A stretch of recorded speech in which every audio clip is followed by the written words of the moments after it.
जी, आपके बेटे भी है, आपकी धर्मपत्नी जी है, लगातार आप अगर कर दिया तो मेरे धर्म पत्नी भी लिख के चली जाएगी, नहीं बचेगी वो। जी, दो की हत्या का लगेगा।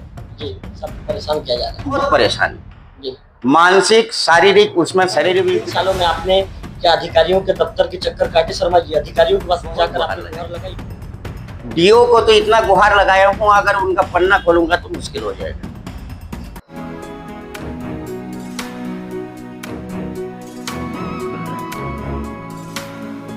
नमस्कार, मैं हूं रवि तिवारी। आप देखना शुरू कर चुके हैं लोकल टीवी। हमारे साथ इस समय पूर्व निलंबित बीओ प्रदीप शर्मा जी मौजूद हैं। प्रदीप शर्मा जी को आप लोकल टीवी के स्क्रीन पर देख रहे हैं। आज मैं आपको बताना चाहूंगा कि 31 मई की वो तारीख है। शर्मा जी ने सुशासन तिहार में, जब देवभोग नगर पंचायत में सुशासन तिहार लगा था, समाधान शिविर का आयोजन किया गया था। इस दौरान प्रदीप शर्मा जी वहां पर पहुंचे थे और वहां पर जो नगर पंचायत अध्यक्ष के साथ ही एसडीएम और अन्य अधिकारीगण मौजूद थे। और वहां पर शर्मा जी ने कह दिया था, बहुत हुआ, पिछले 3 सालों से अपने बहाली का इंतजार कर रहा हूं, मुझे परेशान किया जा रहा है, ऐसे में मैं आत्महत्या उठा लूंगा। इस तरह की चेतावनी प्रदीप शर्मा जी के द्वारा दी गई थी। आज हमारे लोकल टीवी में बातचीत के लिए प्रदीप शर्मा जी मौजूद है, उनसे बातचीत करेंगे। अच्छा शर्मा जी, जिस तरह से आपकी जांच हुई है, जांच के दौरान क्या चीजें निकलकर सामने आई है? चूंकि आपके ऊपर आर्थिक अनियमितता का आरोप लगा था, तो जांच के दौरान क्या चीजें निकलकर सामने आई है? जांच में पहले मैं आपके लोकल टीवी को स्वागत करता हूं।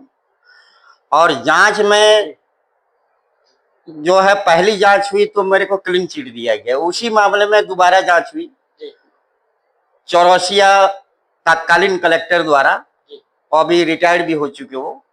और उन्होंने आरपी अवस्थी और मेरे ऊपर उन्होंने भी कोई गलत आरोप नहीं लगाया। मतलब ये खर्च का ब्यौरा, ये खर्च को ट्रेजरी में जमा क्यों नहीं किया गया या पैसा को, तो उसमें ये बोला गया और उसको रिपोर्ट दी गई। और उसी बेस पे जो है, उसके जांच के बेस पे थोड़ा बहुत आरोप लगाकर, उसमें कोई गबन वबन का आरोप उन्होंने भी नहीं लगाया।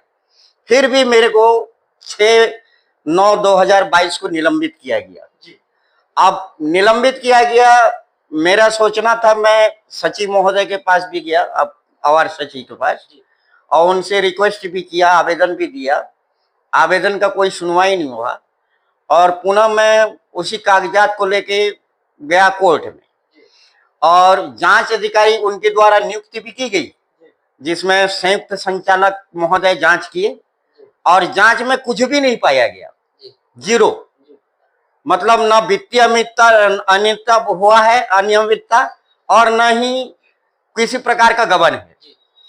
तो उसमें के बाद भी अभी तक के मतलब नहीं करना, मेरे को बड़ा विचित्र लग रहा है कि ये विभाग क्या सोच रही है। उसके बाद मैं आपको बता रहा हूँ, उसके बाद मतलब कोर्ट में मैं प्रार्थी बन के गया, तो कोर्ट माननीय न्यायालय द्वारा भी ये निर्णय दिया गया, इसको बहाल किया जाता है हाई कोर्ट में। पहले बार माननीय न्यायालय में लगाया था, तो उन्होंने 4 सप्ताह का टाइम दिया, 4 सप्ताह के अंदर इनको बहाली करो। तो उसके बाद भी नहीं किए। उसके बाद दोबारा लगाया, तो दोबारा जो है, मतलब उन लोगों का ये रहा कि कोर्ट माननीय न्यायालय द्वारा मेरे को बहाल कर दिया गया। बहाल का आवेदन लगाया, बहाली कर दिया गया है।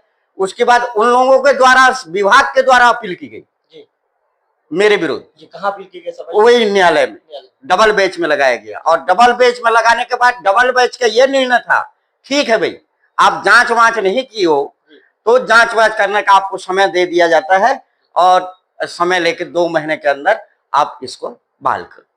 2 महीना के 4-6 महीना हो गया, फिर भी बैठे हुए हैं। शर्मा जी, आपके सस्पेंशन की कार्रवाई तो लगभग 3 साल कंप्लीट होने जा रही है। 3 साल कंप्लीट होने जा रही है। 6/9/2022 को हुआ था, और 6/9/2025 आने ही वाला है। ये 6वां महीना चल रहा है। शर्मा जी, किसी भी कर्मचारी को सस्पेंशन से बहाली होने में लगभग 3 महीने का समय लगता है, लेकिन आपको शर्मा जी 3 साल कंप्लीट होने को है। 3 साल के बाद भी आपको बहाल नहीं किया गया है। क्या मानते हैं, क्या ऐसा कारण है कि आपकी बहाली कहाँ पर अटक गई है? आप जैसा बता रहे हैं कि माननीय न्यायालय का आदेश भी मिला कि इनको बहाली किया जाए, इसके बाद भी जिम्मेदार अधिकारी कोर्ट के आदेश का पालन नहीं कर रहे हैं। आपको क्या लगता है? नहीं कर रहे हैं। कंटेम्प्ट में आप कोर्ट लगाया था, तो उन्होंने अपील कर दिया मेरे विरुद्ध, जबकि अपील के लायक भी नहीं है। कोई आज तक के रिकॉर्ड, बहुत कम रिकॉर्ड है कि कोई मैंने वो अपील किया हो, कर्मचारी के विरुद्ध अपील किया हो, लेकिन मेरे में किया गया भी क्या दुश्मनी है मेरे को समझ में नहीं आता। 3 महीना तो नहीं, 6 महीना भी लटकाते, 1 साल भी होता है। भारी अनियमितता रहने से 1 साल 2 साल भी लग सकता है, लेकिन 3 साल का कोई मतलब नहीं है। मेरा जो इज्जत कमाया हूं, मैं जो यहाँ प्रतिष्ठित, आप लोग भी जानते हो मेरे को, मैं लोकल हूँ, और वो मान सम्मान मेरा आज खोता है और मेरे को बहुत दुख होता है।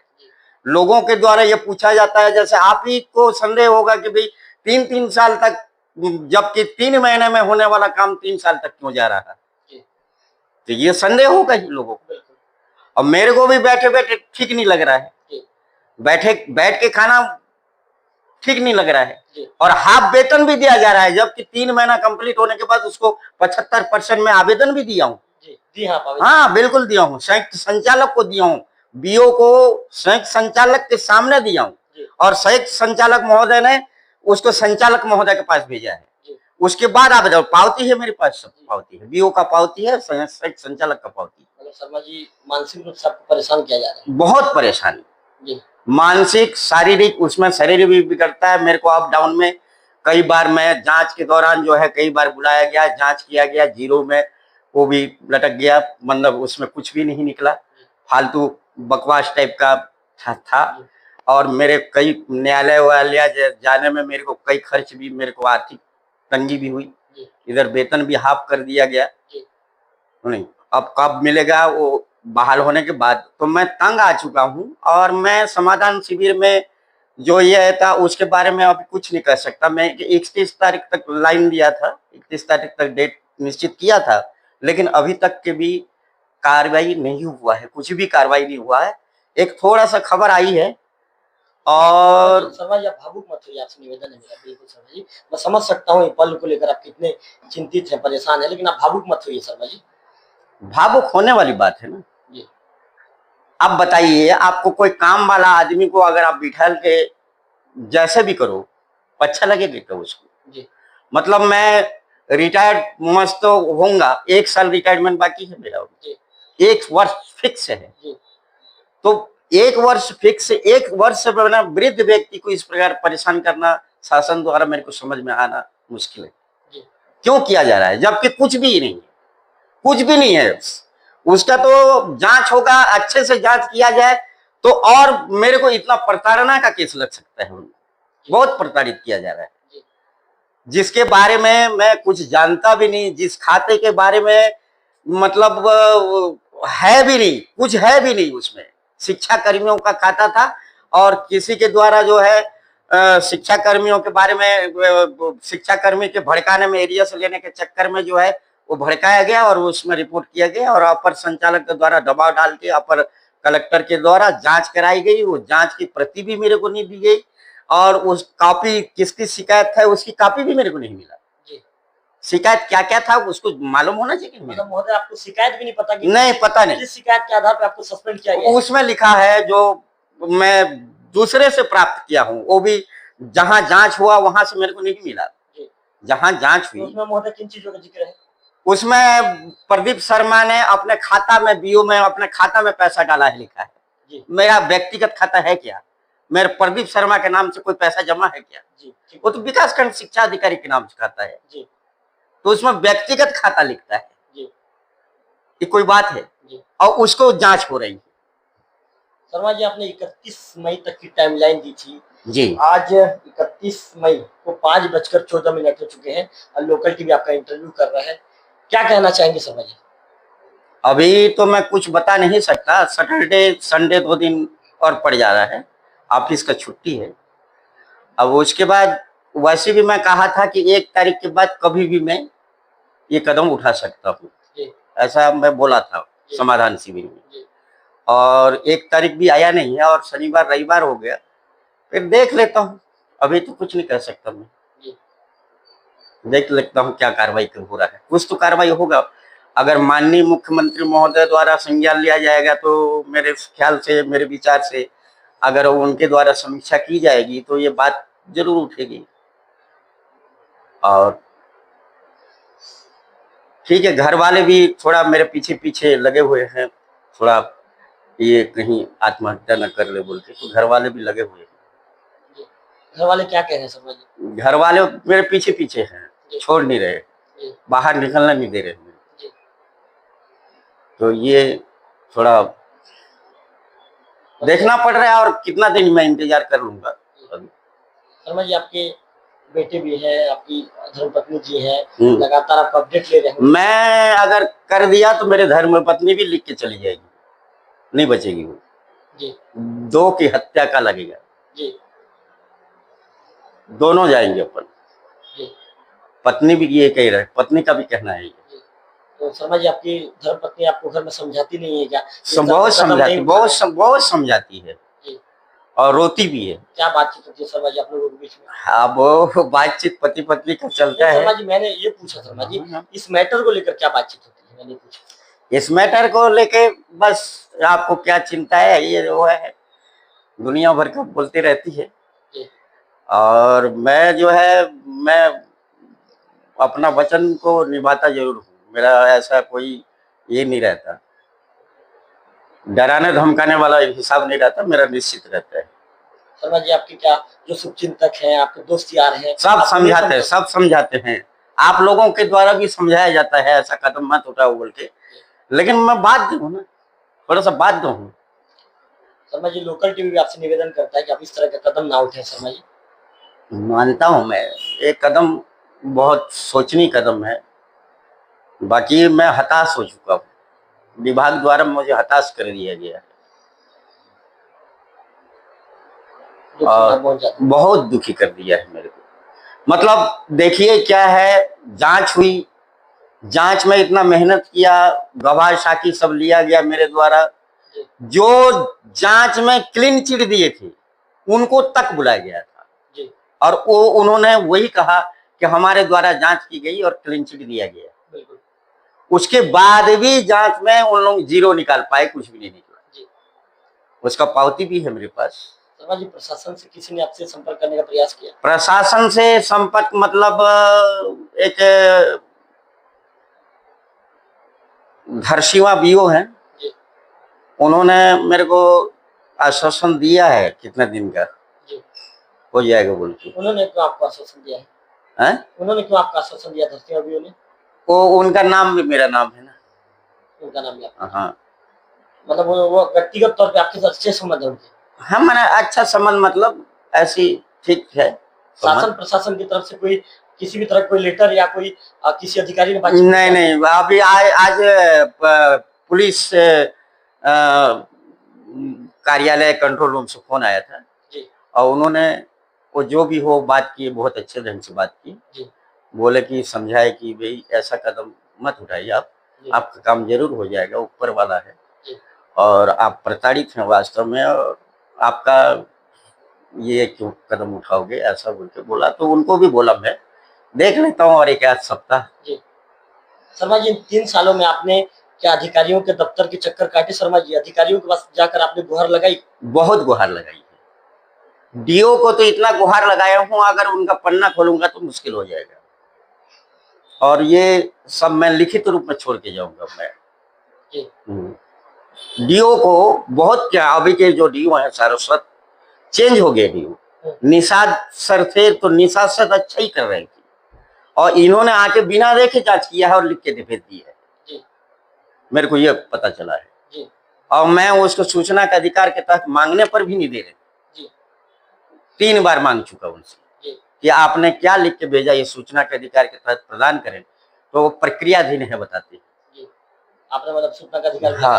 हाँ, कोई आपको जानकारी नहीं, कोई जानकारी नहीं, और इनके द्वारा गलत सनद लिखने के बाद ही और ये बढ़ाया गया है निलंबन को। शर्मा जी, कौन से ऐसे जांच में आपको क्लीन चिट पाई गई? कहाँ की जांच में? यही जांच है, ये वित्तीय अनियमितता की जांच है, गबन किया गया और इतना हेराफेरी किया गया 1 करोड़ लगभग, तो उसका जांच किए। वो भी कलेक्टर, तत्कालीन कलेक्टर महोदय द्वारा निर्देशित थे, और टीम बनाई गई और टीम आके जांच किया यहाँ पर, पूरा टीम आके, और वो उसमें जांच में उन्होंने क्लीन चिट दिया। तो उसका कागजात भी आप देखना चाहते हैं तो दिखा सकता हूँ मुझे। और उसके बाद क्लीन चिट देने के बाद दोबारा वही शिकायत को जी। तो वो जो है अपर कलेक्टर को दबाव डाल के उसको जांच में थोड़ा बहुत गलती ठहराया गया अपन को, केवल प्रक्रियाधीन त्रुटि बताई गई है। जी। प्रक्रियाधीन त्रुटि मतलब जैसे अपन को जाना है इसी रास्ता से अस्पताल और उधर घूम के जा रहे हैं इस टाइप का, मैंने वो भी मैं नहीं किया हूँ, मेरे पूर्व विकासखंड शिक्षा अधिकारी ने दिया। अच्छा, और एक बात बता रहा हूँ आपको, आरपी अवस्थी सब बच गए, रामनाथ साहू मेरे बाद आया, वो बच गया। 3 बीओ काम किए, सस्पेंड होना चाहिए तो तीनों बीओ को कार्रवाई होना चाहिए। वो रिटायर्ड है ठीक है, लेकिन रामनाथ साहू तो रिटायर्ड नहीं है ना, उन्होंने भी तो उस समय था, उन्होंने भी तो पैसा को वेतन में दिया है, तो उनको कार्रवाई क्यों नहीं हुआ और उनका जांच क्यों नहीं हुआ? ये एक सोचने वाली बात है, विचारणीय बात है और जांच के योग्य है। जांच के योग्य है। एक बीओ के ऊपर जो है बीओ के साथ लेखापाल की भी त्रुटि रहती है, लेखापाल को भी सस्पेंड नहीं किया गया और सिर्फ प्रदीप शर्मा को सस्पेंड किया गया और 3 साल तक लटकाया गया। तो ये तो व्यक्तिगत दुश्मनी हो गया। बाकी आप बोलते हो कोर्ट कोर्ट कोर्ट तो हजारों लोगों का आता है, कोर्ट में लगा हुआ है शासन के विरुद्ध, हजारों लोगों का कोर्ट से आदेश आता है और उनको बहाली हो जाती है, मेरा क्यों नहीं? जबकि माननीय न्यायालय द्वारा बहाल कर दिया गया है 24 जून 2024 को, 9 जून 2024 को, उसको फॉलो भी नहीं की। उल्टा कंटेम्प्ट ऑफ कोर्ट लगाने से उल्टा मेरे विरुद्ध अपील कर दी, मतलब आप टाइम बढ़ाने के लिए, परेशान करने के लिए। अब भाई आप भी सुने होंगे, आपको भी मालूम होगा कि जांच होता है तो पूरे बीओ का जांच हो, शुरू से आखिर पर्यंत। ऑडिट नहीं हुआ है बोलते हैं, ऑडिट हुआ है, ऑडिट की कॉपी है मेरे पास, लेकिन ऑडिट नहीं हुआ है बोलते हैं। अब बताइए, ऑडिट नहीं हुआ है, शिक्षा कर्मियों का वेतन ट्रेजरी में क्यों जमा नहीं किया गया? अरे शिक्षा कर्मियों का वेतन सीओ द्वारा, सीओ मतलब जो मुख्य कार्यपालन अधिकारी जिला पंचायत रायपुर द्वारा खोला गया था, उस समय खोला गया था 2012 में और मैं कहाँ आया 2016 में। हाँ, तो मेरे आने से पहले तो खाता में जमा हो चुका था ना। क्या मैंने जमा किया? क्या मैं केवल 4 किस्त काटा हूं, लेकिन मेरे कटौती अधिकारी बना दिया गया, काटने वाला अधिकारी बनाया गया, मेरे को दोषी ठहराया गया, मेरे को ही सब। शर्मा जी, आपका आरोप है कि आपको षड्यंत्र की तरफ फंसाया गया। षड्यंत्र, बिल्कुल षड्यंत्र, पूरा ब्लैकमेलिंग टाइप पर नजर आता है, आप देखेंगे तो ब्लैकमेल किया गया है। तो इस टाइप का नहीं होना चाहिए, किसी भी अपना शिक्षक साथी के साथ ना हो।